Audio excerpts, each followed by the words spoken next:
内政部2023年的统计，伫咧台湾的新住民今日已经有要活60万人，也因为新南向政策的影响，有真侪台湾少年人选择去东南亚国家来拼事业。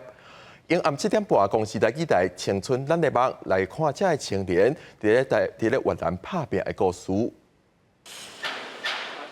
自1980年代开始，真侪咱自东南亚国家的人来台湾读册、结婚定居，真做新住民伫咧台湾生团定居。40年过去啊，因的第2代、第3代嘛大汉啊。台湾人对东南亚无共国家的文化嘛愈来愈了解，佮加上2016年台湾推动新南向政策，新世代少年人的眼界嘛豆豆对欧美、日本、韩国转向东南亚。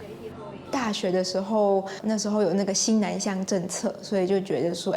到东南亚读东南亚系，可能未来也蛮有发展的。因为中美贸易战的关系，真侪外国的厂商选到越南投资设厂，比论薪水、工课、生活环境等等，这拢是台湾的少年人来越南转正的原因。也那台湾的新住民第2代，嘛因为因特殊的成长背景，互因比一般的人更较有动力和机会接触多元的文化，去到海外发展。然后可以看到这边的工人，其实他也都有戴手套啊、口罩等等，也确保他是合规性的。因为这样子的语言优势，让我可以在这中间转换的还蛮自在的。